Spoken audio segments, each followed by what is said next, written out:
So again, like a headset. Okay. Give me your tenor on Yeah, you'll arrange Right. it. No, that's the overall. Right. Great. I have to give you some lessons.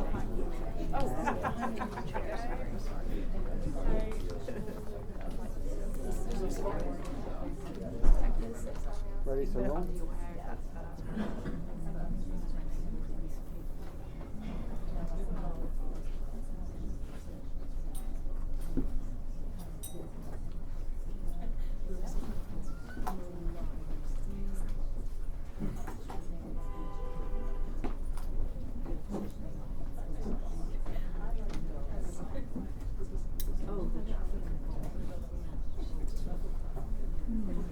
Good evening, everyone. My name is Lionel Barber. I'm a recovering investigative journalist. Was also the editor of the Financial Times for a number of years. I'm really delighted to be chairing this event or moderating this event in honor of Daphne Garcia, who's an incredible investigative journalist, and we have some serious practitioners with us tonight on the panel. And on that note, I think I'll hand over to Juliet first, or Laurent. Laurent, by the way, will be speaking, Laurent Richard, with a slight delay because of, although the technology is brilliant tonight, it's not flawless. So, Stephen, would you like me to introduce Laurent first? Absolutely. Yeah, Everybody's going to introduce themselves and then say a few words about the topic, and then we'll open it out to a broader discussion and Q&A from the audience. Laurent? Hello, can you hear me well? Yeah, that's great. Okay, so very happy to be with you. So I'm Laurent Richard, I'm the founder and the executive director of Forbidden Stories. Forbidden Stories is a non-profit based in Paris. Our mission is to continue the work of assassinated or under threat or jailed reporters. And our first investigation was the Daphne project. So I'm very happy to discuss this with you tonight. And my name is Stephen Gray. I'm a investigative reporter at Reuters, and spent a lot of the last 5 years working on the investigation into Daphne's death, and helped to found the Daphne project, organised by Laurent and with Juliet over there as well. So, thank you. I'm Alessandra Galloni. I'm editor-in-chief of Reuters, and echoing a bit what Lionel said, you said I'm an investigative reporter and also was the editor-in-chief of the Financial Times. I feel like I'm an investigative reporter, and I also happen to be the editor-in-chief of Reuters. Except I'm recovering, you're still doing it. Juliet. Well, I sort of wear two hats at The Guardian. So I was an investigative reporter and led our reporting on the Panama Papers, which is when I first came across Daphne's work. She was working alongside us on the same massive leak of offshore data. So I come from a financial background, good at following money trails, and I'm now deputy business editor at The Guardian. But this story has stayed with me for the last 5 years. Thank you, Juliet. I think we should talk a little bit about the Daphne Garcia story and the aftermath and the investigation there. And then we'll broaden it out to discuss collaboration, investigative journalism. I can offer some insights on one particular project that I was involved in towards the end of my tenure as editor of the FT, as the Wirecard investigation. We'll also talk a bit about the money trail, which is crucial, Panama Papers, etc. So, Laurent, we've got a little clip from the film made by Forbidden Stories, Jules Giraudot, who was one of the members of the Daphne Project, working on Forbidden Stories, and this film has just been nominated for the highest prize, like the Pulitzer Prize of French journalism. So I have a little clip from that, if you can line up. There's we lose sight of Laurent here, but he's still there and still watching. So we'll come back to you, Laurent, when we play this.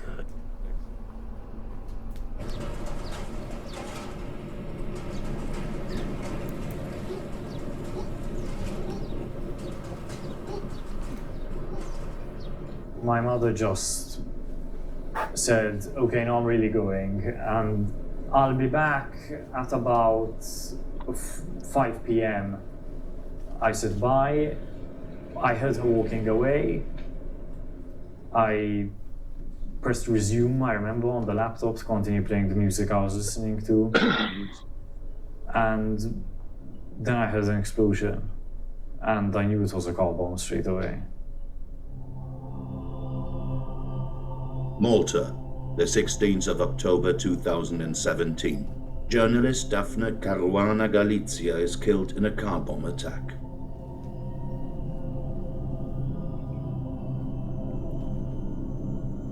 She was 53 years old. Matthew is her eldest son. The dogs were barking uncontrollably, and I just sprinted off. I kept running, and then I saw the plume of smoke. It was, I don't know, 200, 300 meters high. It was like a tower of thick black smoke. There was a huge ball of fire. The car was in flames. I thought, please God, be another car. I couldn't see the number plate. I couldn't see the color of the car. I couldn't tell what kind of a car it was.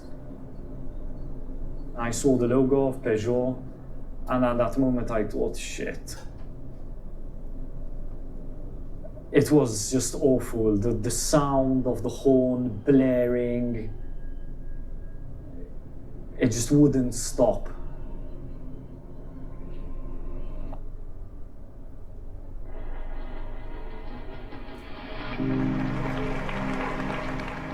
In Malta, the emotion is immense. Thousands of people gather outside the church during her funeral.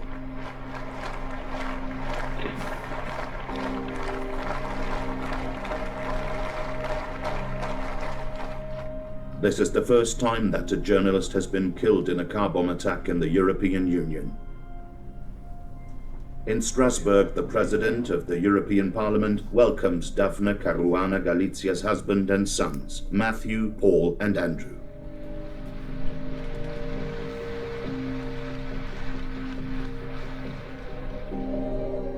Daphne, as everyone called her in Malta, became an icon.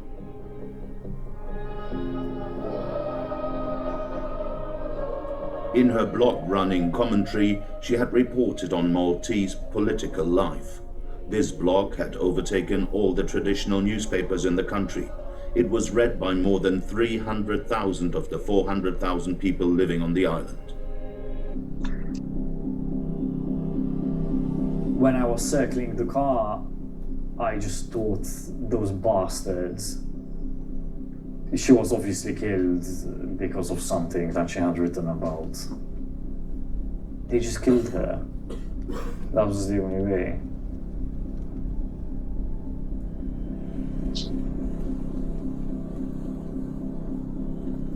Who ordered the assassination of Daphne Caruana Galizia?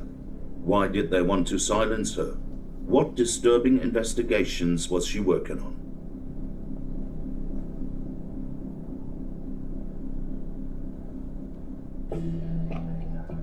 To answer these questions, the organization Forbidden Stories has assembled 45 investigative journalists from 15 countries. Around the table are journalists from the New York Times, Reuters, The Guardian, and Le Monde.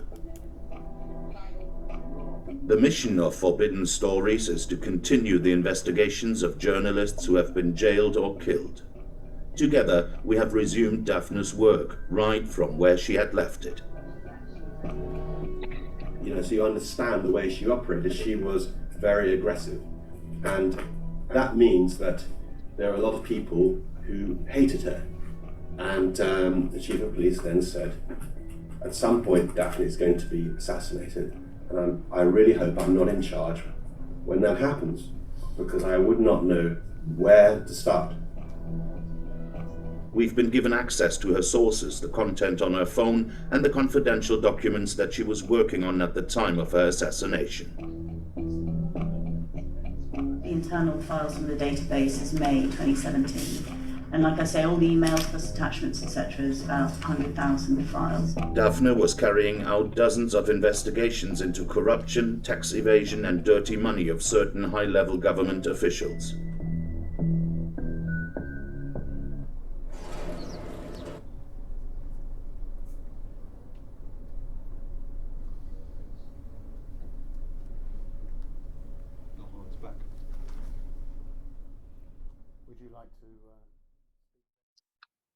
On this? Hi, sorry, I was not able to hear you. Would you just like to, well, tell us what happened next briefly? Yeah, so basically, a few weeks after the killing of Daphne, even a few days after, I think we were Juliet, Stephen, Jacob, Bastien, Obermeyer, many journalists in Europe were right after the killing talking to Matthew and to other sons of Daphne, proposing to Matthew the idea of continuing the work of his mother. And that was the beginning of the Daphne project. As we say in the documentary, 45 journalists from 15 countries, from 18 news organizations, we were all here united to continue the work by investigating on the killing, but also continuing the stories of Daphne.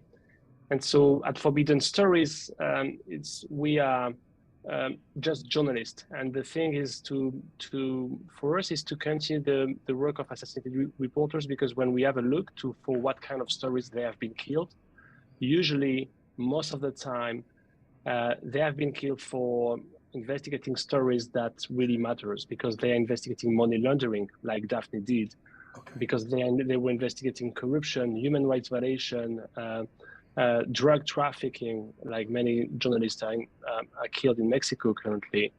And so this is the mission and the DNA of Forbidden Stories. And our way to do it is a collaborative way. So what happened after that is that with the Juliet, with Stephen and other reporters, we decided, we discussed first about how to do that together. Everybody was coming with a piece with some skills, with some talents, with some specificities, where some people will be investigating more the tax evasion leads. Other ones were, like Juliet, were having access to the electrogas leak. Other people with Stephen were investigating the crime and the people involved in the crime. So the team was a team of 45 journalists who were having in mind that was a very dangerous as well stories. And every time we are starting an investigation with Forbidden Stories, that's always a very dangerous stories, because someone has been killed, and we need to work together. I'm going to bring in the other. I'm going to bring in the other members of the panel here. And just to put on a personal note, as an editor, I can't imagine anything worse than 45 different journalists. Like, who decides how we're going to actually tackle this?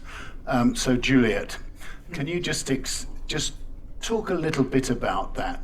The pattern of cooperation, who made the decision on priorities? Well, I mean, first of all, it was we were in a cellular structure, each of us, as the film explained a bit, investigating on our own. So I first went out to Malta before Daphne died in May 2017 during the general election campaign. The point at which actually she was most at risk. She'd lost the support of the opposition Nationalist Party. She'd lost the support. She had attacked the government, and she was massively exposed and under threat. She was being trolled. She was being threatened. And we went out to support her, and it wasn't enough. She was killed a few months later after the election, and we started working on some data. Now, so what did Daphne uncover? Who was she and what did she uncover? I think it may be worth just summarising a bit. So So she did many things. She was a columnist. She was one of the first women columnists in Malta, and she wrote under her own name, which was groundbreaking at the time. She published a lifestyle magazine. She co-founded a newspaper, but her real thing was her blog. And in that blog, which was a mixture of commentary, satire, but investigation as well, she uncovered that days after coming into office, two prominent members of Malta's Labour government in 2013 had asked an accountant to set up some offshore structures for them, some secretive offshore structures. They were the energy minister and the Prime Minister's chief of staff. And she also uncovered, she got very interested in a power station deal. Malta runs off fuel oil, and it was transitioning the whole national grid onto a different system, a massive flagship project for this new government. And the guy running it, as the Daphne project later uncovered, Jürgen Feneck, the guy running this project was linked through the Panama Papers, through what Daphne was looking at, to the energy minister and his offshore account. So she was onto a massive story, and on the day that she died, data from his power station company was being downloaded onto her computer. There'd been a leak. And one of the first things that we did at The Guardian when we got in touch with Daphne's sons, they were over in the UK, and they were here actually just to get away from Malta in the aftermath and to do some security training at some kind of stately home outside of London, quiet, secure. We went to meet them, and they handed over the data that Daphne had been working on when she was killed. Now, when we took this data, we didn't know what was in it. We didn't know if that was why she'd been killed. We started to look at it, and very soon Laurent and Stephen got in touch, and we met up at The Guardian, and we decided to pool our resources and work together. I had worked on the Panama Papers, which was a really massive collaborative effort compared to this one. So I was used to those ways of working, that you share sources, to a reasonable degree, you share source material. What does that mean? Well, to a reasonable degree. Well, I think some people have to protect their sources and they just remain anonymous. But where you can, you share as much as you can. The premise is you share, and it works. Because if one partner is holding back, others will. So, but if one partner shares, others will, and it just. I don't know why, but it just works. On the Panama Papers, we were hundreds of journalists, and stuff was leaking. The Prime Minister of Iceland was about to resign. Putin's spokesman got up and said an information attack was coming, but the journalists didn't leak. Nobody tried to scoop anybody else. Because in this crowded, noisy world of the internet, that if you speak together at the same time with one voice and you say the same thing, you make a much bigger impression. We just all know this instinctively, and that's what makes it work as a collaboration. And chapeau, because I was looking enviously and thinking seem to have worked out how to cooperate across frontiers. It's not just in the UK. We'll come a bit back to that. Stephen, tell us about your particular working in your crime pod, so to speak, with the Daphne Caruana Galizia investigation. So if you remember, I've been a long believer in collaborative journalism. The first one, if you remember, Lionel, was actually... 1984. I was thinking about, for me, was the European Commission. And I think you were there at the time. We got a Not at the Commission. Carry on. You were a scourge of the European Commission, but where journalists got together and investigated corruption in the European Commission, and that investigation led ultimately to the resignation of the entire European Commission. But what I saw there was the power of journalists operating in tandem, where you just have much more impact. But this Daphne investigation is one of the stories I would say, in all my years and years of doing journalism, is one of the proudest things I've been involved in. There's an impetus, we've seen so many of our colleagues die. You feel very, very personally. There was a friend of mine in New Delhi, Gary Lankesh, in Bangalore, who was assassinated about 2 weeks before Daphne died. Many of us knew Jamal Khashoggi and his death, and you sort of feel, at what point do we get involved? At what point do we do something, And there was a point where, let's throw competition aside, let's actually do something here. And we got a lot of support from that. But also we thought, could we possibly, carry on our work, and Laurent's sort of lead on this project was very much, let's carry on our work. We're not there. We're not the police. I got to say, I had a little bit of thought in the back of my mind. Could we actually play a role in actually finding the killer, given that particularly it was quite clear that the institutions of the country, this small island that was very divided, were potentially quite broken. So, and so just to hold on to that thought for the audience, did you decide that you personally wanted to identify the killer, and did you discuss this with your editors, or how did it? No, how does this work? That wasn't the goal originally. That wasn't the plan. No, I'm just saying. Yeah, it seemed absolutely. to evolve. I was like, what if as well we could do that? Because I thought, I always feel that journalists, we are the investigators of last resort. Actually, our powers are puny. We can't go and raid people's houses. We have access to almost nothing. So obviously, if people are doing their job, but we found is that they weren't. You realise after a while that they arrested 3 people as the alleged assassins. We found pretty quickly that obviously they hadn't found the person who ordered them, which is the key thing. But secondly, that they'd known in advance they were being arrested, and it was clear that the investigation was compromised. And at that point, I thought, well, we've just got to stay on this. And it's a hard sell, it's a hard sell to your editors and everything, because you never know whether you're going to get anywhere. You have to become quite obsessed. But just to cut to the chase on this, we did, because we obviously can talk more about it. But there's another key journalist involved, Jacob, a local journalist, Jacob Borg, and together we realised that she was working on many things, and it was very, very complicated what she was working on. That's always a bit of a barrier in this kind of investigation, is that you lose your readers sometimes because of how complicated the stories are. But there was a particular company that she'd investigated where she was still digging, and she didn't know who was behind it. There was a company called 17 Black, named after the chip on a roulette wheel, and we wanted to find out who it was, and we found out through this investigation, through the Daphne Project, that it was owned by this character, Jürgen Fennick, who was one of the richest guys in Malta.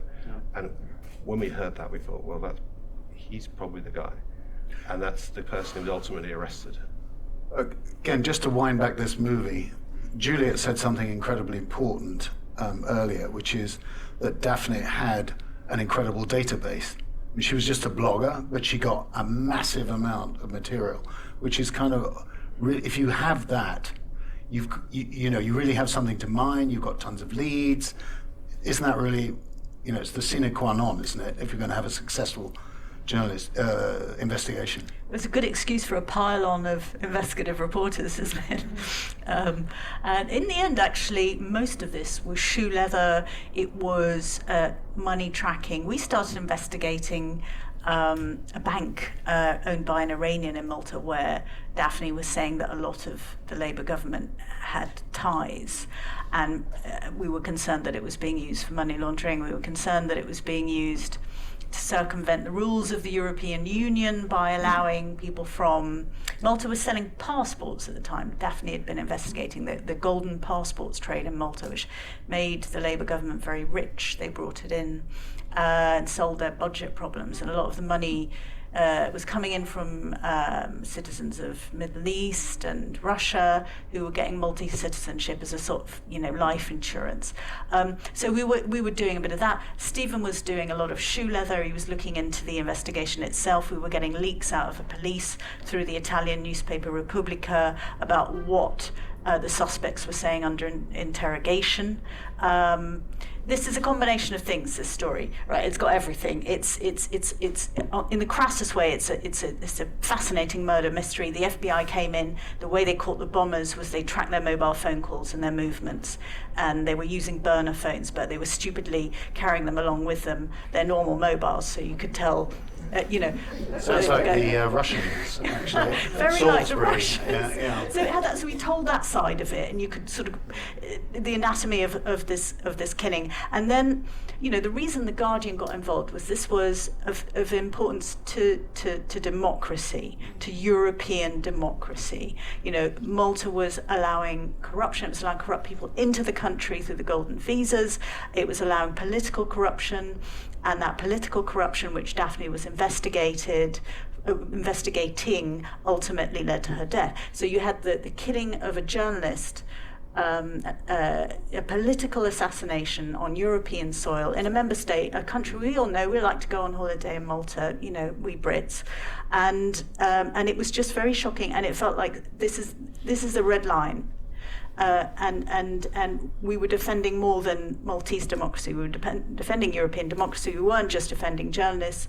We were defending the public's right to know about political corruption without getting blown up. You know, the people who find out about it getting blown up, and that resonated. Everyone gets this about this story. So we had the kind of wider concerns. The family were brilliant campaigners, and they've actually done a lot to help defend press freedom in this country since, because actually we have awful courts that are terrible to journalists, and we get threatened with libel all the time. We have punitive libel system in the UK, which is very chilling for exactly the kind of journalism that we do, that Daphne was doing. So many good things have come out of such a terrible event, and so the story had a lot of different elements, and then there was the mystery about who'd done it as well.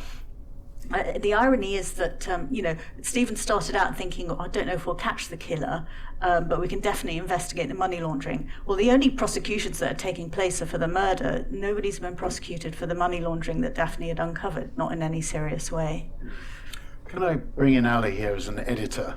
Just wear your editor-in-chief hat here. I mean, how do you feel about getting involved in collaborative projects like this? And perhaps then we could segue into something about the protection of journalists and whether what major news organizations like Reuters can do, if anything, to help someone like Daphne, who is an independent individual blogger, but doing incredible work. Incredible work. I mean, it's interesting when you said, a bunch of data is sort of a good excuse for journalists to sort of a bunch of investigative journalists to pile in. And you said that almost as a throwaway remark, but it's actually true. I mean, sometimes the data is so big that one or two or a small team of investigative journalists in one news organization, it's too much for them. And so actually the collaboration really works. It's interesting, the role of an editor, though, in this situation, clearly when a journalist dies, Daphne, Jamal, all these journalists who we know, we feel really indignant, right? It's one of us who has been killed for what they're doing. And I think the role of an editor, though, is to say, okay, but we still need to be unbiased and independent. This is one person, happens to be a journalist, so we care very deeply, but we need to, approach this as we would anything else. And I think that's a key role of an editor. And it was not me. When Stephen was doing this at Reuters, it was my predecessor who I know, said to Stephen, go for it. And again, I mean, because I remember actually one of the conversations, and I was in a different role, when actually was like, we may actually find out the whodunit. But that's not how it started. I remember this very well, but then it became that. So, by the way, the other role of the editor was to encourage Stephen to write short or shorter than he would. But the actual one of the real editors who was actually tackling Stephen's copy is right here. But in that's general, why I had to make a podcast to everything that was cut. But no, I think that there is an issue of resources here. A journalist who is acting alone doesn't have not just the physical protection that we give a lot of journalists who are doing dangerous coverage. We have physical protection. We have bodyguards. We have people who stand outside their homes. That's not even to mention all the people in Ukraine who have armored vehicles and security officials who go with them. But it's also legal protection. And legal protection is such a big part and such an important part of being a journalist. And, we're fortunate enough as a big news organization, to have a very, very strong, a robust legal team that is encouraging us. They are finding a way for us to publish. Their role is not to stop us from publishing, but finding the way for us to get that truth out. So I think both the physical security, but also the legal security is such a big part of investigations. I'm going to pick up that myself in a minute, but Laurent, you wanted to come in. Yeah, not just on the question that you were asking about before, about how to have 45 journalists in the same room and how to make that happen at the end, how to publish a story with 45 different person. That's always kind of magical, but there is I think that more and more newsroom now believe much more than before, than 10 or 15 years ago, in collaborative journalism. Collaboration, specifically when it's about dangerous stories, is bringing protection. There is it doesn't make any sense to kill a reporter if you know that there is 44 other reporters ready to continue the work of one journalist. Collaboration is also very good for the information itself. We are 45 journalists who are fact-checking any information, any sentence, any quotes of anybody, any characters in the stories we are publishing. So it's good for the reader. Collaboration is good as well, as Juliet was mentioning, for the impact as well. When we are synchronizing, publishing at the same time at once in many countries in the world, a lot of stories investigating a crime of a journalist, it's a way to send a strong message to the public opinion, to say that you kill the messenger, you will never kill the message. So it's and as Stephen said before, we are not the police, and we are, in the meantime, we are not doing any kind of advocacy. We are not Reporters Without Borders. I think we can have a very complementary action by just using journalism to defend journalism. And it's and I really think that what we try to do as well with that kind of collaboration is to think with the mindset of the killer. Most of the time, the killer, they don't care too much about statement from NGO or from civil societies. They care much more about having their own crimes exposed by many journalists, because we will challenge their businesses. We will discover their traces. So this is why journalism could be very useful to defend journalism. And in the meantime, it can also restore, I think, by showing that we can work together, we can also help to restore the trust between the public opinion, between the reader, between the people and us, the journalist. And there is a lot of question of trust in that. And so at the end, collaboration is based only on that word, only on that feeling, the trust. Nobody is copying another journalist, because otherwise there is no collaboration. Otherwise you won't be on the next collaboration. And so this is why I believe so much in that. And this is why the Daphne project was very impactful. Yeah, perhaps I could offer a couple of thoughts on this from my position as when I was editing the FT. And I completely agree with what Juliet said. There's the moment that story appeared that Daphne Caruana Galizia had actually been just assassinated, in an EU country, a journalist, an independent journalist. It was shocking. And I certainly sent a reporter to Malta who did a decent wrap-up, fireperson type job. So when you guys started to uncover the real story, I was obviously very envious. In fact, I berated people for not being able to, but they couldn't compete. Because number one, I agree, strength in numbers, and this really matters when you're talking about a story of lethal importance. And second, this was obviously a transnational story, very complicated, money flows, business. So bringing to bear the weight of individual news organizations, especially Reuters obviously developed a serious investigative arm, largely around your recruitment actually, but The Guardian speaks for itself, its track record speaks for itself. Now, just one last note. Having said all that, I personally have had reservations about wider collaboration, partly because we have a lot of foreign correspondents, more than 100 at the FT, so we have global footprint. Second, our journalists are pretty financially literate, not always. And third, I was so concerned, I'd be so concerned about mistakes which then lead to legal liability, and then we'd have letters pouring in anyway. And on the Wirecard, just very briefly, the Wirecard story, we also had a data leak. The whistleblower came from Singapore about this German company, Wirecard, the payment processing company. So we actually had a vast amount of information. Unfortunately, we had a geek who liked to spend 12 hours sitting in a, windowless office going through all this stuff and gradually piecing the story together. It probably took longer as a result, but I felt confident that we'd get there in the end based on what he discovered, and also an ex-Guardian journalist who I'd asked to be head of investigations. Would we have done better to have shared that story? Actually, probably on balance, no. But on this particular story, I think it was a perfect model. Any thoughts? Yeah.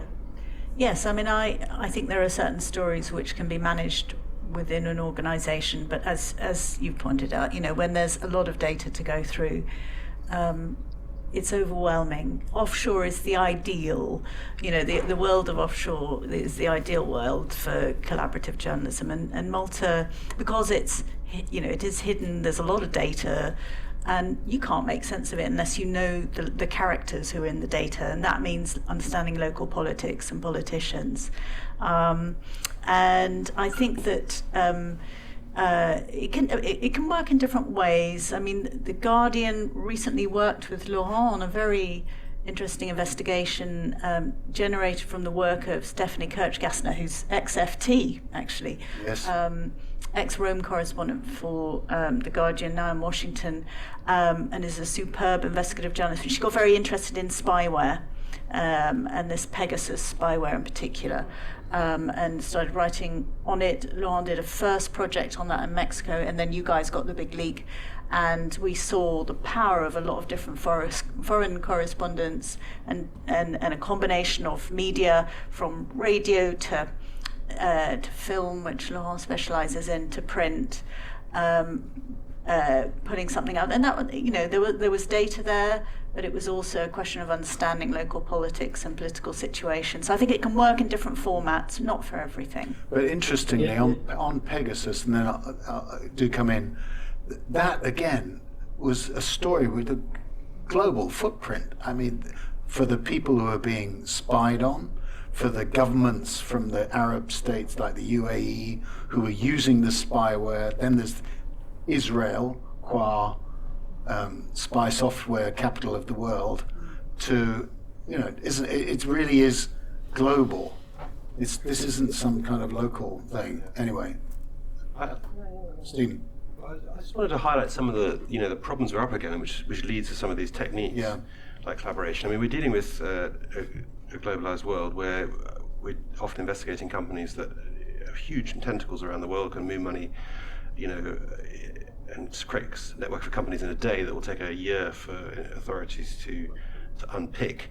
I remember this story about Goldman Sachs once, Sunday Times and Will Lewis, actually, where we got it wrong, and we were told there were 100 lawyers working on to work out what we got wrong that night. It's really hard, and these stories are really complicated. And looking at what Daphne did, it was really complicated, and it was quite local as well. And we thought, how do we make this interesting, and how do we get to the bottom of it? Really, really hard. So we look for these things that we can now to dig into stuff, but.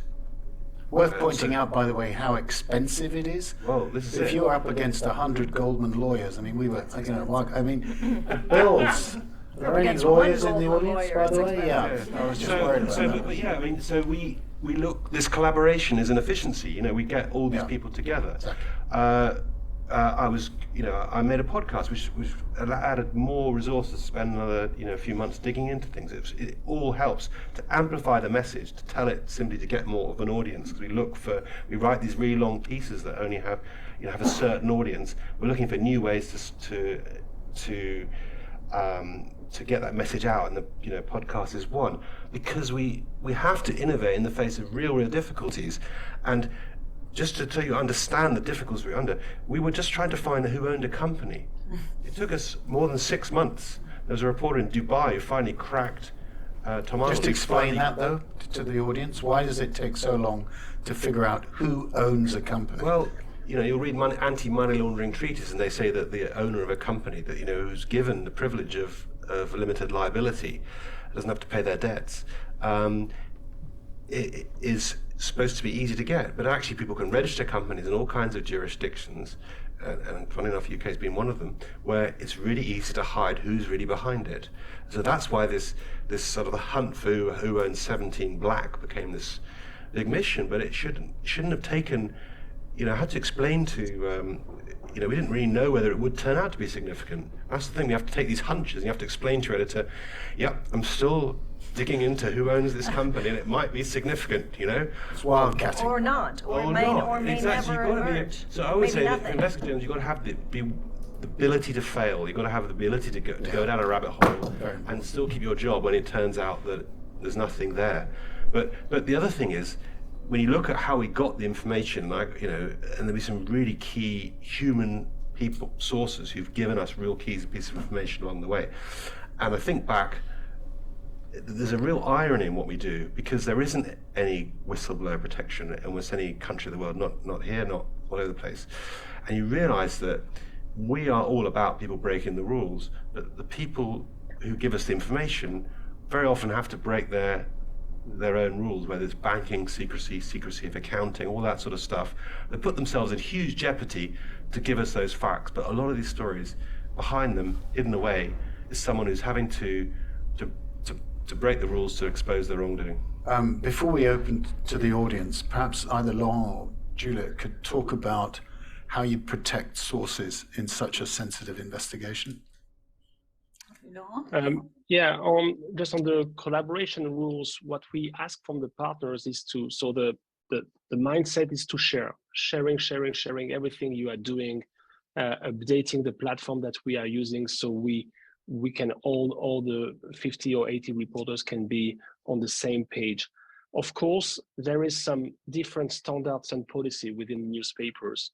It's a question of culture, it's a question of standards, it's a question of policy, it's also a question of regulation and defamation laws. Sometimes in the UK, the regulation regarding the press freedom is very different from France, it's very different from Germany, very different from the US. So our role as a coordinator is to facilitate that work as well on the legal side as well. And sometimes, most of the time, in the last phase before the publication, we do have meetings with our own lawyers, with the lawyers of major newsroom, just to make sure we can address the stories or describe the character in the same way.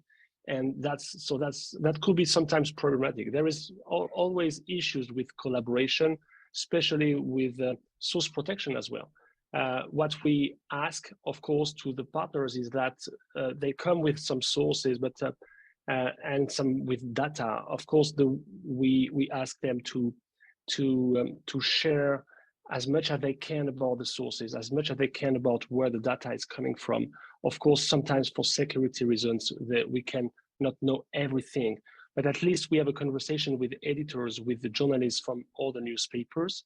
But at the end, what is very important to remind here is that in collaboration like that, even if we are all united, we are still all independent. So we are not publishing the same piece at the same time. Everybody will be publishing a different piece, and everybody will be responsible with his own judge in his own country as well. So we try to facilitate as much as we can and to coordinate that, but we remain independent as well. And just to answer also as well your question about when do we need a collaboration, because most of the time actually we don't need collaboration. When you receive information and that you think that you can tackle that, you can address that with your own team, with your own networks of correspondence, there is no reason to share. But most of the time, newspapers or organizations have less and less foreign correspondence. So in terms of economy, in terms of business model as well, the collaboration between news organizations is a very interesting model as well, because you can really build investigation on a very large scale with that kind of collaboration. So that's very, very key as well in that. Yeah, Ali. Yeah, I mean, just, on that, we have 2,600 people around the world, right? So, I mean, we should be able to do, one would think, right? We should be able to do most things, by ourselves. We publish in 16 languages, 2,600 journalists, we should be able to do a lot. But the truth is that, well, first of all, there's a lot of news going on in the world. but also you have to pick and choose, right? You can't go after every big thing, and you have to do triage all the time, sort of as an editor, as to, you know, this could be really important for the world, but we just don't have the resources to do it. And I think in some situations, you know, collaboration is also about efficiency and about speed. In other words, it would take that group of one news organization maybe 5 years and to come to the truth, whereas a bigger number comes to it sooner. And I would say, I mean, I don't think collaboration is the natural habitat of reporters. You know, reporters tend to love to see their name in big lights, you know, when they've done in a big investigation. So, you know, sometimes it doesn't work, but when it works, the hope, and I think really the feeling that you all have, is because there's a greater mission. There's a public mission here that is actually more important than any individual byline. So when that happens, and it doesn't always happen, you know, sometimes if we can do something by ourselves with our 2,600 journalists, we should. But sometimes when it's just too big, and also there's a bigger public service that we can give, then I think collaborations work particularly well. Let's open it up to the audience. Any questions? There must be hundreds of questions here. Yes, sir. Would you Another like to great just... investigative journalist right here. Okay, just say who you are, by the way. Yeah. My name is John Bergen. I'm an investigative journalist with Reuters. I focus mainly on financial issues. Well, I have a question for the panel. I mean, it's, you know, it's a very UK question, but working in the UK, one feels often that if you have large resources, and personally I usually write about people with large resources, it's a free pass to come at somebody. And, you know, and even, you know, I got sued by Greensill there a couple of years ago, and you're sitting there thinking, you know, there is just no way that this individual is going to turn up in court and defend themselves, because the question is they couldn't sustain them. But the reality is, it's a free pass to engage in this incredibly expensive, long process. And as a journalist, you know, also as covering companies, I'm used to people lobbying all the time, you know, and the companies argue very aggressively about any rule change or any rule that might have impact them. As a journalist, I feel we're rule takers. Yeah. So my question is, what should we be doing? Because it feels a lot like we have an environment we're not happy, as Julia said, we're really not very happy with. Personally, I find it incredibly unpleasant to operate in, but we don't seem to do a lot about it. So what is the things we should be asking? Okay, we're going to get an answer to that, but let me just be a bit more precise. Were you actually sued, or did they threaten to sue? Did they start legal proceedings? Oh, we went to the High Court. Okay, good. Okay, not so good. I mean, we prevailed, but it cost more than it should. Nominally. What did it cost? Ali, come on. No, I don't know the figure, truthfully, and I wouldn't disclose it. It's a hell of a lot. Hell of a lot. We've just seen the Rebecca Vardy libel case, 4 million. I mean, you know, that's the order of, isn't it? It's millions. Be well over $1 million. We're the most expensive jurisdiction in the world, bar the US, probably, to be sued. Daphne was threatened with legal action here just to silence her because it's unaffordable. I'll tell you exactly what we can do, because I'm involved with some people in this room in a coalition which Matthew Caruana Galizia, Daphne's son, was instrumental in setting up to push for legislation in the UK to protect media from vexatious lawsuits. They're called SLAPs, so strategic lawsuits against public participation. They are designed to chill public interest journalism, which is the kind that we're talking about. So take Catherine Belton being sued by a cluster of oligarchs, including Abramovich, Tom Burgess, the same for his book. These, they may take issue with a line in the book, right? But the basic the definition of one of these SLAP cases is that basically you've done a piece of reporting that's in the public interest. You might have got one line wrong, and they can sue you for huge damages in the UK for ruining their very amazing reputation for probity. And the British courts have a school of libel lawyers, a whole kind of cluster who make a lot of money from this sort of work. And we don't just get sued for what we publish here. Foreign journalists can be threatened with UK High Court action. It's happened to colleagues. So at the moment, and happened to Daphne. It happened to Daphne, yeah. And at the moment, the Ministry of Justice is working on a draft law that would stop these kind of cases dead in their tracks right at the start. So there'd be a hearing with a judge to decide whether it was a slap case, and if it was, then you wouldn't have to go through disclosure, you wouldn't rack up huge fees and essentially get thrown out. The test of that is going to be, how do you define a slap case and all of that. So unfortunately, this was started under Dominic Raab. He got thrown out. He was Justice Minister. He got thrown out when Liz Truss came in. It's Brandon Lewis now.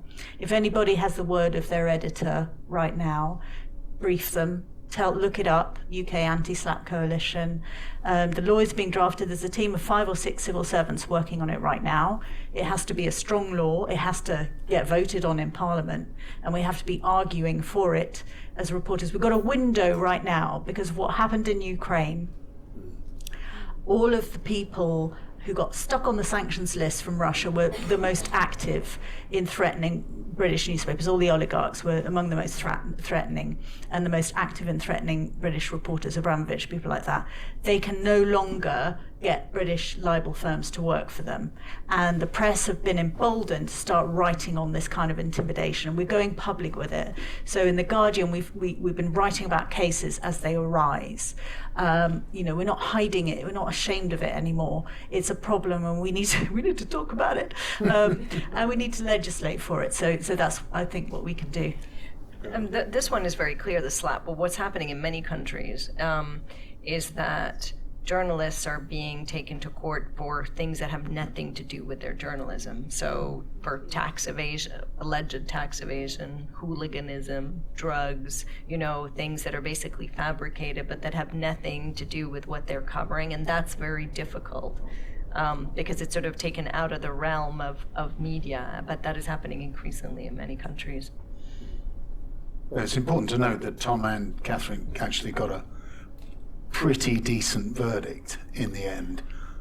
When I love that phrase, by the way. I didn't realize the generic term was a cluster of oligarchs.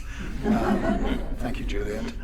But they basically lost. I mean, not completely, but it is really important that there's a change in law. Steve, want to come in on that? Or another question? And just to add something about how to avoid that, how to avoid slap action. I think the answer could be in the collaboration process as well, because it's going to be way more difficult for companies, for countries, for governments to sue one journalist if you know that there are also 40 other news organizations publishing the same story at the same time. You cannot stop the global publication, so it would be way more difficult for them to sue only one reporter if you know that their stories is everywhere. Yeah. I mean, there are issues about bias. Some journalists are much more campaigning than others, and there's a sort of investigative journalism divides almost between those like us who do not do campaigning and not opinion journalism. Daphne was a commentator as well as an investigative journalist, and so people like my good friend John Sweeney is on that sort of opinion side. Carol Caldwell, and it's a very big difference because that limits us. For example, Carol had this Caldwell had this big case, but obviously we can't take a stance on the right and wrong of what she alleged in her, I think it was a TED talk that she did. An interesting question for you, Lionel. Obviously, you have a little bit of uncomfortableness sometimes in engaging in these debates because at this point in time, until the facts are heard, we don't know whether the oligarch making the claim is right or wrong when he's saying that this journalist has libeled them, and sometimes we want to wait for the facts to come out. So joining a kind of big campaign against people making these lawsuits can be difficult when you are trying to hold that neutrality. Yeah, I did have lunch with Jamal Khashoggi with Rullah Khalaf in Saudi Arabia when we went there in November 2015, and I cannot tell you how shocked I was when the story came out of what had happened in the Turkish consulate in Istanbul, and it was really chilling. I think this is a really difficult question, but it should, if we're honest as journalists, we have to address it. That there is a difference between what I would call forensic reporting, and in particular this has taken off in the last 7 years with the way, 7 or 8 years or whatever when you want to say it starts, where the line is a bit blurred between comment and forensic factual reporting, and where often reporters do offer opinions and they become stars with their own brand, they're on social media. This is a little tricky for editors, isn't it, Ali? Well, I mean, I think that's why the editors exist, you know, and certain. Well, we had to have some reason. Some reason, otherwise, why do we, right? And that's what I meant before when I think that, especially when you have fellow journalists who are being killed in a barbaric way, you sort of say, God, the instinct, the human instinct and the collegial instinct is to say, we got to go on a crusade. But that's not what we do. We don't. Those of us who are of the school of mind of the sort of forensic, fact-based, shoe leather, you know, truth-seeking journalism, it's not about a crusade. You embark on an investigation and you actually may come to a result that you did not expect or that you may not like, and you have to be prepared for that. Another question for the panel. Yes, ma'am. So is this slightly more personal, but on embarking on investigations like this one or other sort of ones which hold power to account, even in this country, have any of you ever felt a danger or threat on your actual lives? And if so, how did you deal with that, or did it put you off a story that you were working on? Who wants to go first? When we started investigating in Malta, we didn't know yet whether all the killers had been caught or who was behind it all. So you definitely felt a threat. We were checking under the car, looking for bombs, you know. So sometimes it felt quite theatrical, but yeah, absolutely. We feel these threats. Most of us have had death threats at various points, but by and large, we're lucky to work for slightly bigger organizations, and you realize that you do have some protection there. But we really do work with a lot of people who are on the ground in some very dangerous places. And even, in this case, we have reporters in Malta who are there all the time, and we can go there and come back. So it's, often our own concerns, to be honest, are dwarfed by thinking about our colleagues who are living the threat day by day, and we're lucky to come back and talk about it at the Frontline Club, and people are in it all the time. But we have to. It's like all these things. We go for these things, and then we've got to come back and try and stay neutral despite all that. And I'm just thinking about your point about having lunch with Jamal. Because again, you see these news about Saudi Arabia, and you think, oh, I must, why they're not mentioning Jamal? I knew quite well, and but then you have to stop yourself. And it's the same with these threats that you get. You have to sort of say, well, we don't actually know who's threatening me, and I've got to just carry on doing my basic job, regardless of the noise and other kind of threats that there may be, because people have to trust. It's all about trust. Have to trust what you write, that it's not influenced by your own kind of reaction to these situations. Julia? I mean, I've never been very keen to centre myself and my reporting, so I sort of operate under the radar. I'm a middle-aged woman, no one pays much attention, they just read my stuff. But what, have journalists come under threat, for example, in this country would be an interesting question. I would say yes, when they become political targets, when it gets dangerous for journalists, and you see this in other countries, and I started to see it here with Carol Cadwallader, who it was very centred, as we've referred to in her journalism. She was a crusader on the issue of Brexit, and whether Brexit was rigged, and a hugely 50-50 divisive issue in this country, which got people very angry on both sides, and she herself became a target. So politicians singled her out on Twitter or, in their public pronouncements. And then there were pylons, both online, but obviously that brings risks offline. So the most dangerous thing, and we have started to see it here, particularly with Johnson's government, which was kind of quite media literate, quite interested in journalists. He was a journalist. Didn't mind centering himself, and you would see politicians picking off naming individual journalists, people at the BBC, for example, which you really don't do because, anyway. So I think that's when it starts to get dangerous for journalism. Daphne was so much a political target that her face featured on campaign posters in general elections, so she was really at risk. Laurent, regarding the threats of living in a democracy like France and the UK, of course, journalists can be under threats. At least there is some mechanism that are in place where you can have some police protection. You will have some lawyers if you get sued. Of course, you can be really harassed. It happened in France, it happened in the UK. The thing regarding, and at Forbidden Stories, we do work every day with journalists in the Sinaloa, in Mexico, in very exposed area where what we have in mind is always the security of our colleagues in those very dangerous places. And the thing that what we are very careful with is when we are publishing the stories with some partners, they will still be on the ground. They will still be in this country where it's dangerous to be a journalist. So as a collaborative group, it's always our duty and our responsibility to think about what will happen to those who are still in place.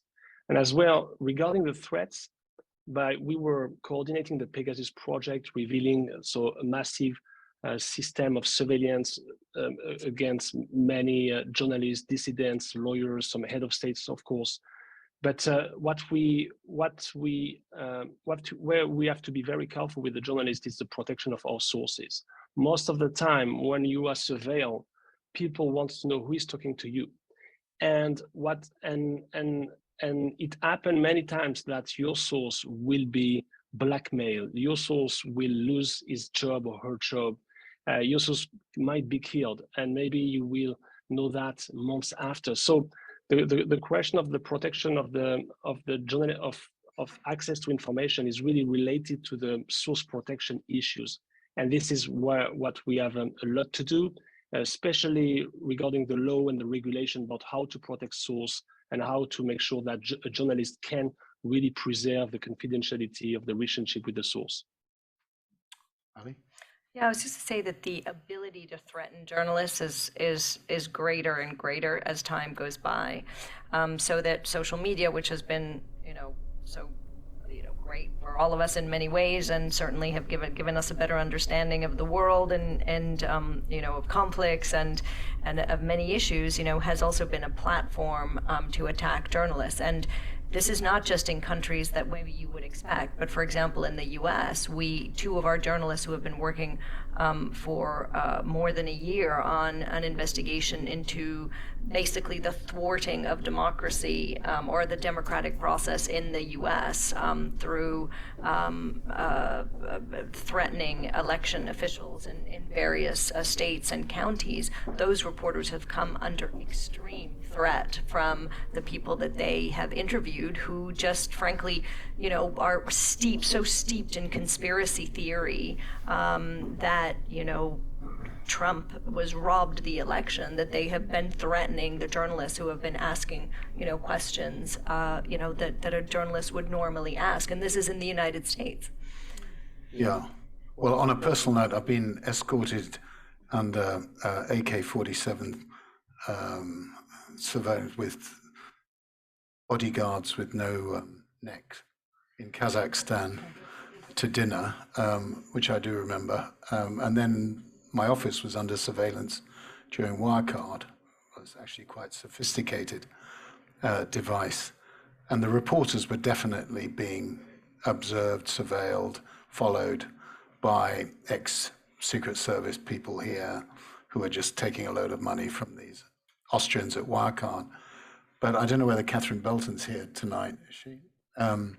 Catherine, I worked with quite closely when she was preparing a lot of material for the later book, Putin's People, and the focus of the investigation was Putin's money. Could we really show that he was one of the richest people in the world? And frankly, I really worried about Catherine's personal safety. And I did say that. She's an incredibly courageous journalist, absolutely forensic. And she got the story out in the end, maybe not being able to show to the 100% sure this is where the money is, this is the bank accounts and everything else. But she certainly revealed the sort of the system, the financial system around him. And that's dangerous. You want to go about, there are certain areas, and then I'll stop, where if a reporter says, I'm going to look at this with money, with family, that's dangerous, whether you're on social media or not. So you have to go there with eyes wide open. Anyway, next. Yes, in the back. I was quite interested in what you said at the start that Daphne sort of had gathered this huge amount of files and data. And so I was interested in specifically how she'd gone about collecting that, and then more broadly, how you do that as an investigative journalist. Are you entirely reliant on people sort of their conscience and coming forward to find you, or do you have particular techniques the way you go and are able to sort of dig this out yourselves? Well, what Daphne had was a leak, and Daphne had a lot of sources. Her son Matthew is a computer engineer, so I think he was very helpful to her in helping manage large amounts of data and transfer it securely. And he's practiced at that because he did that for the ICIJ, which he helped put the Panama Papers into a database. So he's probably got skills that are second to none in this area. We'll never know who the source was on that. I don't want to know, actually. I want to know, quite a lot of these projects, I want to know, is the data genuine? Does it contain information that needs to be published, that's in the public interest? I'm not just kind of swanning around in someone's private affairs without justification. But often you don't really want to know the source because nothing good can come of that source's identity being disclosed unless they want it to be. Yeah. And the people come in different shapes and sizes when they do investigation. And some, like Daphne, are very much picking up sources as they go along. Just writing was what she did. She found something out, and by and large, she published it pretty rapidly. And there's others that spend, and are more like, I guess there's a great columnist, Mike Royko, I think he was a Chicago Tribune, who... Mike Royko, yeah. That's right. Who sort of applied this thing, investigative commentator, picks up the story from the reader, digs into it, nails the facts, publishes in quite rapid time.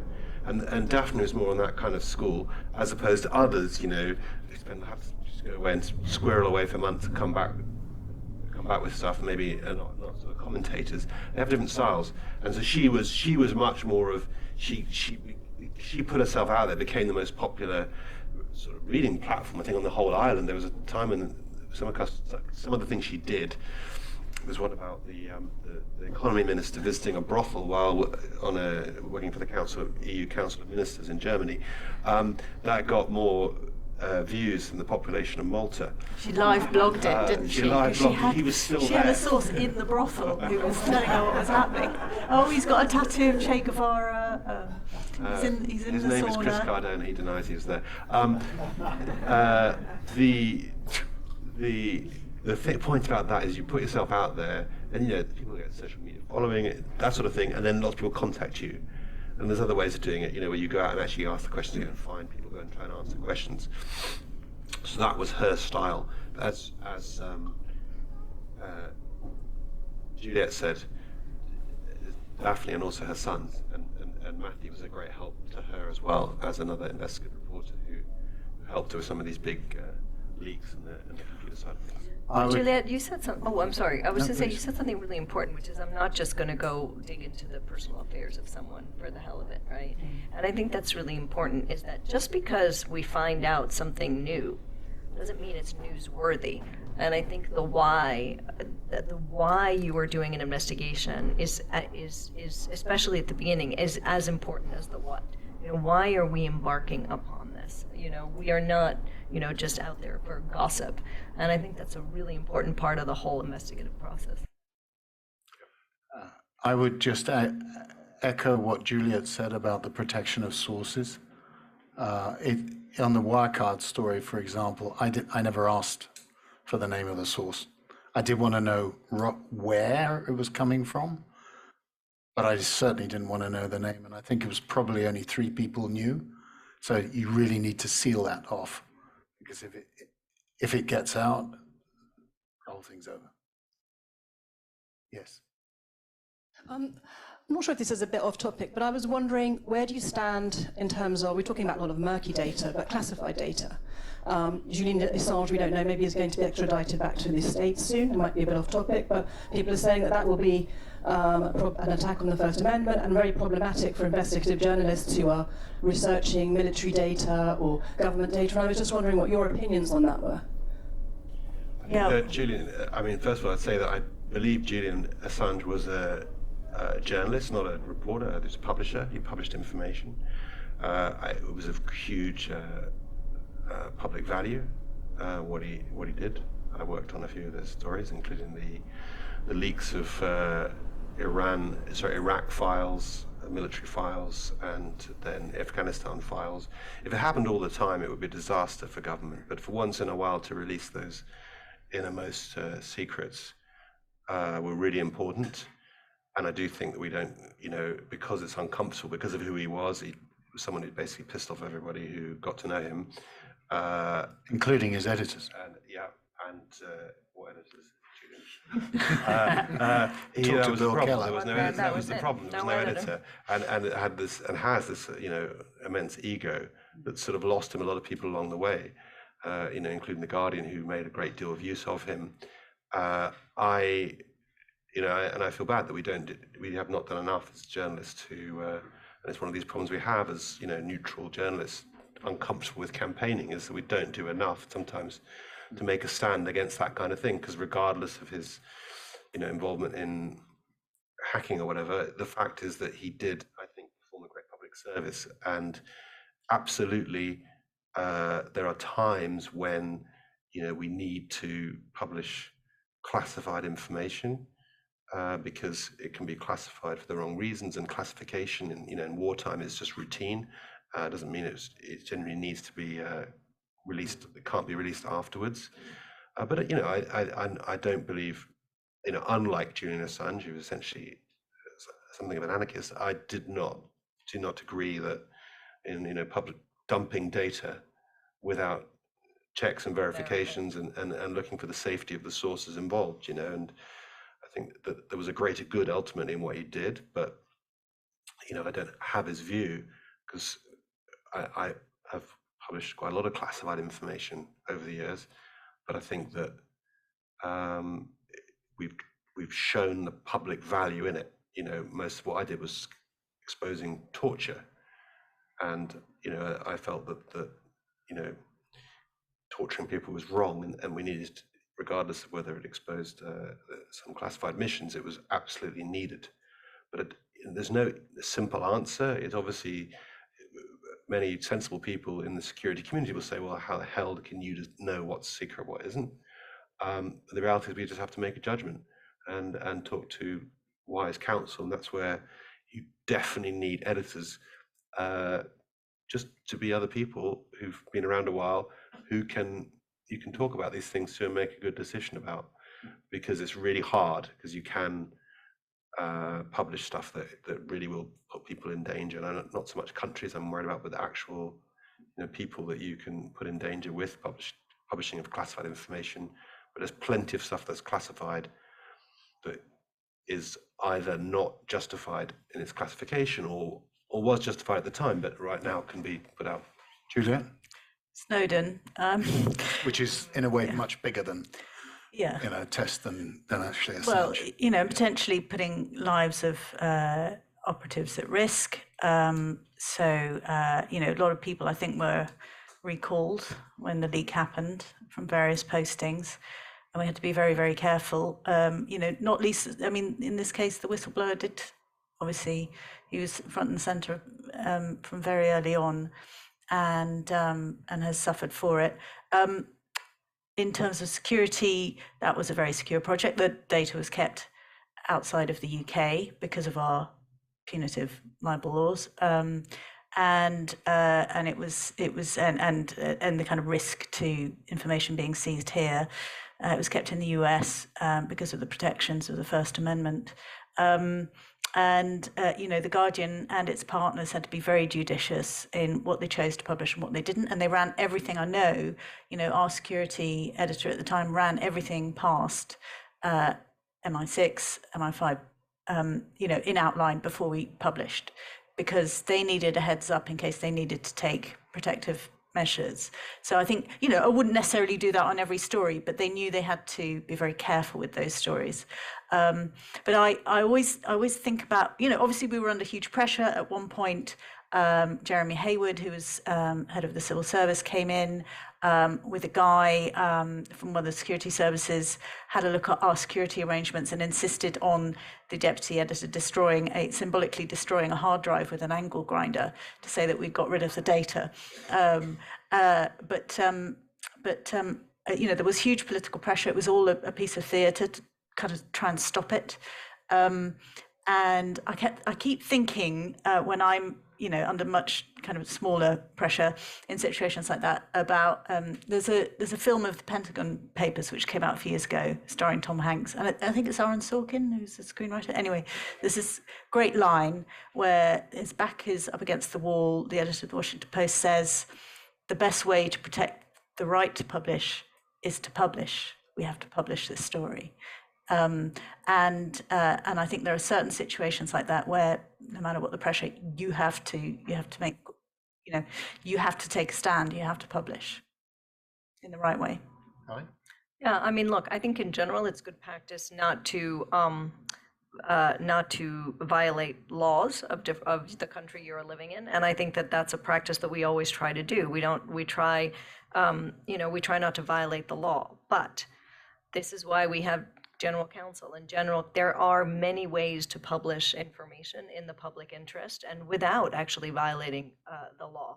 And that can be done in many ways, like publishing in other countries, transferring information to other countries, doing it in a certain way. And it's what I was saying before. that's the importance of counsel in newsrooms, that their job is to find a way to publish, especially if it's in the public interest. Now in Russia, there's a very, very strict media law that is, trying to, impose the way that journalists talk about, the invasion of Ukraine. But media organizations, including ours, have remained in Russia, and we still operate in Russia, and we certainly call it the invasion of Ukraine. So there are ways, even within. But as a general practice, one should try, to not violate the laws of a country in which one lives. But in cases of public interest, there are most often ways to publish in some way. Laurent, do you want to come in on that, on classified publishing? Classified information, or deemed to be classified? Yeah, except that saying that, of course, journalists should not be jailed. The whistleblowers need to be protected when we have a look about the impact of this kind of revelation and for the public interest. But of course, in the meantime, as Stephen was saying before, journalism is not about publishing everything. It's not about, we are not publishing data, we are publishing facts. We are publishing a story. So this is why you in the newsroom, you need time for that. And this is about the question about how to deal with a massive leak and how to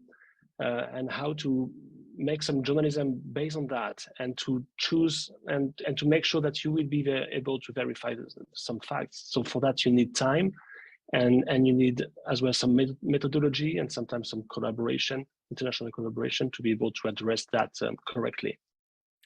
I have one thought on this. I'm quite glad that I wasn't in Alan Rusbridger's chair. Obviously, I thought a lot about the story. There were some very difficult issues here because the security agencies would say, we have an arrangement with the big data companies, which allows us to have secret access to all information about use on phones, use around the internet, and this is for tracking terrorists. And if you blow this, you are directly endangering the public. And on the other hand, nobody knew about this. And there are issues of privacy. So debating this, weighing it up, especially when you have the then cabinet secretary and some chap from unnamed, probably called Alex, from MI5 or 6 come in, you know, that took a lot of balls. That took a lot of courage to do. I think in general, probably I would have gone that way, but I can assure you, you would have sweated it out. I think it would have been, I think it was really difficult. I think The Guardian did an amazing, responsible job in the end, but it was not an easy call. Yes, and we've got more than a couple of questions. Do you want to have a go? Maybe we'll take just two in a row. Very quickly. I don't know if amongst yourselves you've worked out how much the Daphne investigation costs together, and you know, leading into how does one fund this, you know, increasingly complex investigations and sort of in the future, because some of them are beyond the cost of even, you know, the affordability of even the largest news organization. Okay, so we've got a very basic question about money. The other one I have myself is to talk a little bit about the role of Times of Malta. I know Jacob couldn't be with us tonight. And here we have Reuters, The Guardian, they're all massive news organizations. And then there is Times of Malta, is a massive organization for Malta, but it used to focus a lot on local stories and its involvement in collaborative projects like this. Okay, we'll do that, and then we'll take the question there. You sir, you had a question? Oh, ma'am, yeah. Thank you very much. I just wanted to ask, what was it about the Daphne story that led you five to speak to us today? What is it that speaks to you personally? Okay, well, let's do the bean counter question first. How much did it cost, roughly? I think you're talking about hundreds of thousands of pounds. Is what we talk about. I mean, I think I was quoted somewhere as saying that I thought we'd probably spent more than the Maltese police, because they ended up with only two policemen actually in charge of the investigation. So my former editor reminds me of the expenses. But you know, the serious point is it's hugely expensive, and you know, it's a privilege to work for organisations that allow people to spend the time to do that. You know, I was thinking, it's not accurate that we spent more than the Maltese police, but the point is it is a lot of effort and a lot of flying around to countries. This stuff takes a lot of money. Doesn't mean you can't do a lot, as Daphne did on her own, being dogged, but there's just some bits that parts of the puzzle that she wasn't able to solve that actually this 45 and all the resources they came in, you know, were able to do that massively, you know, leveraged, increased those resources, and that's, you know, that is one of the advantages of collaboration and also I say multimedia as well. Add to that.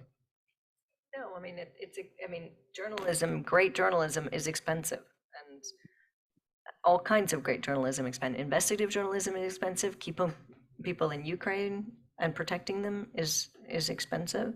And, you know, this is why I'm a firm believer that, you know, one needs to pay for quality journalism. Not to get into a whole other topic, but, you know, it costs money. The key is, you know, you have to spend it well. And that sometimes means when, you know, knowing triage, you know, knowing what is actually going to has the chances of bringing some result and what can't, or what we recognize we can't pursue because we don't have the know-how or the ability. If you think that story is right, you're not going to worry about the cost.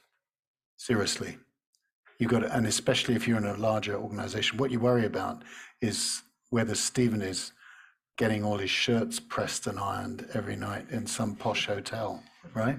As he always does, Yeah, Well, I mean, can't you tell? So let's have a Times of Malta. We are gonna. That's exactly what I'm going to do. I'm just exactly going to hear about the Times of Malta. So talk about it.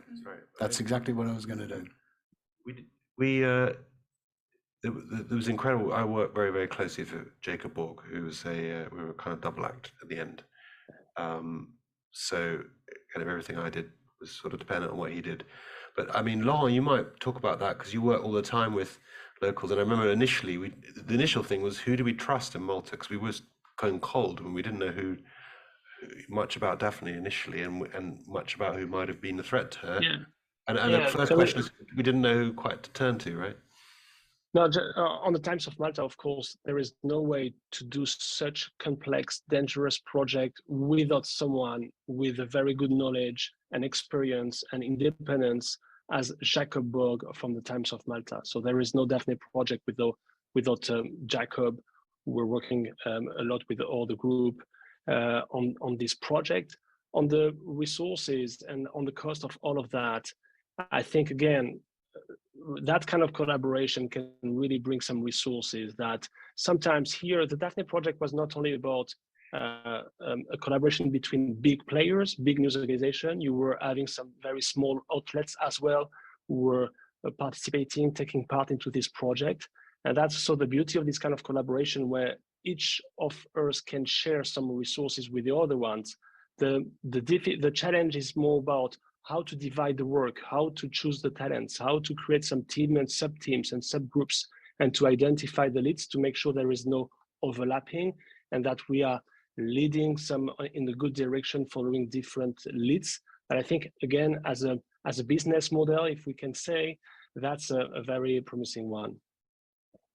Right. Can I just say something quickly that you said before, that I think, Stephen, you said before? The risk for local journalists is so much higher than for foreign correspondents. And I think we always have to remember that. And I hope that for the Times of Malta, having so many other international journalists being part of the project actually gave them a level of protection that they might not otherwise have had. Yes. And, I think that's really important because, we forget how much local journalists who don't have a separate government who's going to swoop them out if they get into trouble or who's going to lobby on behalf of them is how dangerous it is. I mean, we had it in Myanmar with our two journalists who spent more than 500 days in jail because they were local journalists, and no matter what international lobbying, they became a cause célèbre around the world, but frankly, nobody cared inside, and they spent more than 500 days in jail. The problem that local journalists have is in this world where facts are considered a commodity, where there's no such thing as a fact, that every journalist is really just purveying opinions, that very partisan places like Malta, the Times of Malta says something, it's considered, that's because they're a sort of Labour leaning, or that this journalist has this particular view or whatever, and they don't get the credibility that they get when they can say, well, all these organisations are with us on this. This is a fact, and this is not a partisan position. Okay, we're time at 8:30, so I'm going to just follow your lead and ask everyone, starting with Laurent, very quickly to sum up why you're here tonight in the cause of investigative journalism and Daphne Caruana Galizia. Well, I think I'm here tonight just as you understood, just to defend the collaborative journalism, to defeat censorship, and to remind that even if we have been trained for years to become lone wolf reporters, to sign ourselves with only our name, a single story. It's sometimes when it's not only about the story, but there is an overall mission. because someone has been killed, because we were having access to a big leak that is about big threats against democracies. We need to work together. And for the benefit of the public opinion, for the benefit of the reader. So this is why I'm here tonight. Stephen? Could you permit me to come last? Because there's a couple of clips that we have that could take us back to Daphne at the end. Okay, we'll do that. Ali? So, clearly for everything, everything that was said, and for the mission of journalism and for the importance of democracy, that's why I think we're all here. But personally, if you ask me humanly, I couldn't look over there. Was it Matthew who was talking when he said, my mom said, I'll be back at 6:30? The number of times that I have told my kids, I'll be back at 8. Just I'll be back at this hour. I have to say that when he said that, it really, it was like a dagger, through my heart. So, she was a mother, and who probably who surely, because we know that the boys believe in this, who was telling her kids, I'm doing this because it's important for the world. And then she said, I'll be home at 6:30, and instants later she was killed. So. Two reasons. Definitely, this story is about more than just some reporting. It is about democracy. It's about defending journalism, but also because this week we're 5 years on from the arrest of those 3 men who were charged with planting the bomb that killed Daphne. This week we were waiting for the first of the trials of those accused of killing her to start. And for various chaotic reasons, it hasn't yet. I think one of the alleged bombers is on hunger strike. So nobody's, she's still waiting. Her family's still waiting for justice, and that's just for the murder. The things that she was investigating have not really been prosecuted by the authorities either. So we need to keep talking about it. I'm here because Stephen rang me up, and he worked with me on a book on Reuters in 1984. And I thought, this guy's actually quite a promising journalist. So there was a personal reason, but there's another much more important reason, which is, as I said, I was truly shocked when I heard this story. I had not met Daphne, but I'd certainly knew about her work. And in a world where far too often we hear, well, there are alternative facts. You can have your facts and I'll have my facts. What Daphne stood for was the truth, and she uncovered the truth, and she paid the highest price for that in an utterly cowardly killing. And I'm here to defend, admire what she did and defend her cause. So I just thought maybe I could end what I have to say from a couple of clips from the podcast I did with Wondery. One, just to take us back to Daphne, which is a word from Daphne's son Paul, who lives in London, is just this amazing journalist as well, talking about the funeral and the sense of good that there was, that he did discover when she died. That's the first one. And the second is more chilling, which is when I finally spoke to one of the people alleged to have killed Daphne. And I can't say any more about it because there's a trial up, except to play this clip. So I think that you'll hear the person who's accused of killing her. So the one that says business as usual would be the second one. Do the other one first.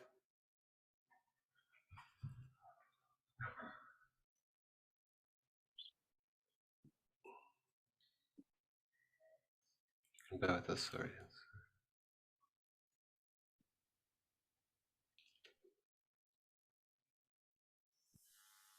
2 p.m, every pew in the church was full, though the mourners kept on arriving, filling the square outside.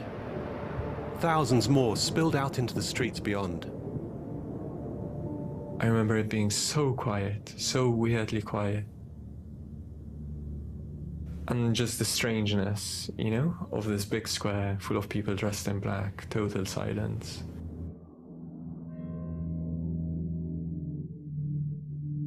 when we emerged from the church to go to bury her, we all had to wait until her coffin was loaded into the hearse.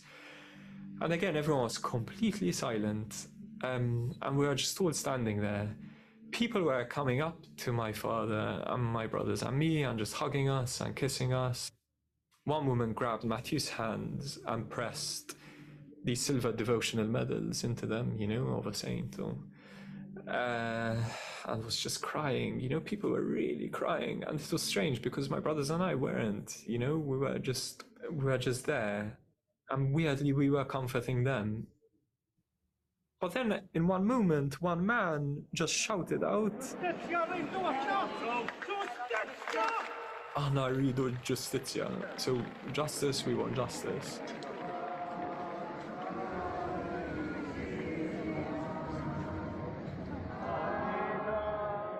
And then they began singing the Maltese national anthem.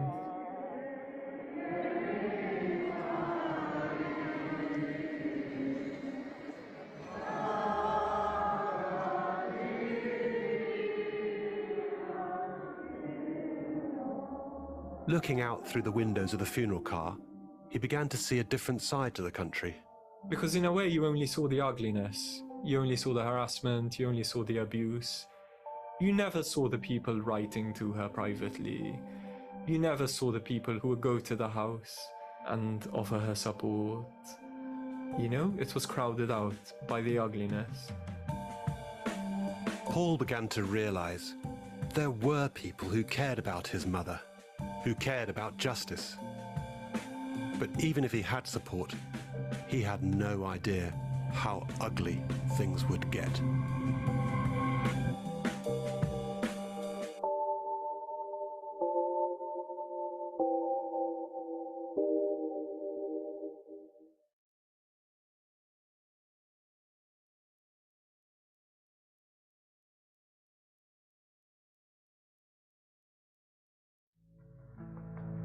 Did you actually know Daphne?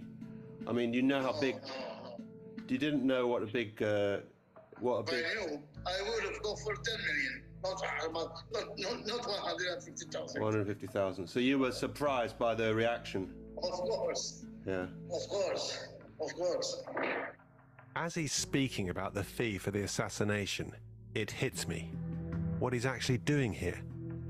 He's confessing for the first time to Daphne's murder.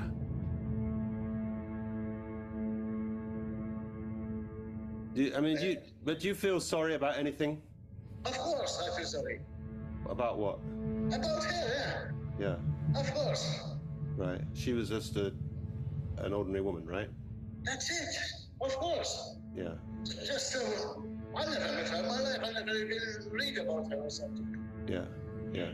It's fucking bullshit, They use us. They use us. Right.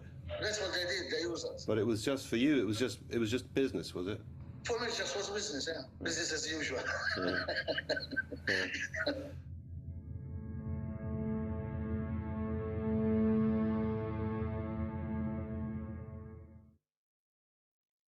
Thank you very much indeed, everybody, for coming, and thank you to the panel.